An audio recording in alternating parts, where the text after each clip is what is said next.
প্রসিকিউশনের পক্ষ থেকে আমরা একটি অ্যাপ্লিকেশন ফাইল করেছিলাম। অ্যাপ্লিকেশনটা হলো যে এই ট্রাইব্যুনালের যে তদন্ত সংস্থা এবং প্রসিকিউশনের অধীনে যে মামলাগুলো তদন্ত অবস্থায় আছে, সেই তদন্ত চলাকালীন অবস্থায় কোনো আসামি এমন কোনো হেট স্পিচ বা এমন কোনো স্পিচ দিতে পারবেন না যাতে করে এই মামলার তদন্ত বাধাগ্রস্ত হয়, এই মামলার কোনো সাক্ষী অথবা ভিকটিমরা ভীতিগ্রস্ত হয়।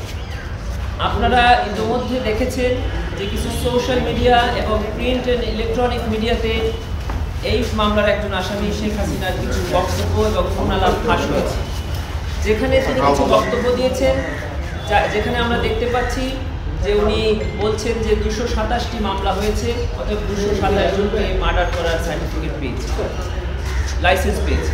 উনি আরও বলছেন যে তোমাদের বাড়িঘর পোড়াচ্ছে, তাদের কি বাড়িঘর নাই?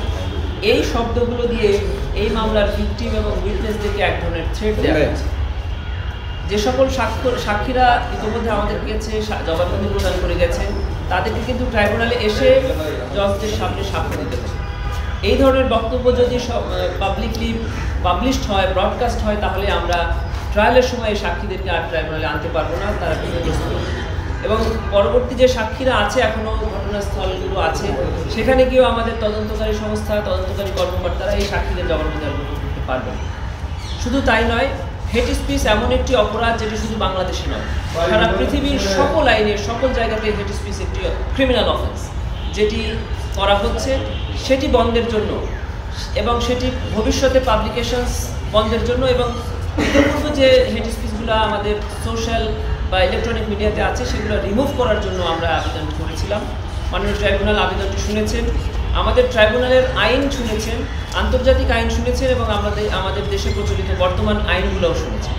সব কিছু শুনে আমাদের আবেদনটি ট্রাইব্যুনাল মঞ্জুর করেছেন এবং বাংলাদেশ সরকারের যথাযথ কর্তৃপক্ষকে ট্রাইব্যুনাল আদেশ দিয়েছেন যে এই সকল হেট স্পিচ যেগুলো এখনও বিদ্যমান আছে সেগুলোকে রিমুভ করার জন্য এবং ভবিষ্যতে যেন এই ধরনের কোনো হেট স্পিচ আর পাবলিক বা ব্রডকাস্ট না হয়, সেজন্য উনি আদেশ।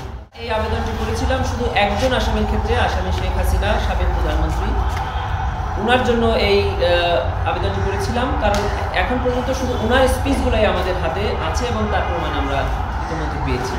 না, আমরা স্পেসিফিক্যালি বলেছি যে শুধু বিদ্বেষমূলক বক্তব্য এবং এমন বক্তব্য যা ট্রাইব্যুনালের ইনভেস্টিগেশনকে হ্যাম্পার করে, এই দুই ধরনের বক্তব্যকে আমরা নিষেধ দিয়েছি। অ্যাডভান্স বলে দিয়েছি, ইমিডিয়েটলি, এখন থেকে। আচ্ছা, কোনো কমপ্লেইন্স দিতে হবে? কোনো কমপ্লেন্সের কথা বলে নাই, ট্রাইব্যুনালকে বলে দিয়েছে যে ইমিডিয়েটলি এটাকে এক্সিকিউট করার জন্য।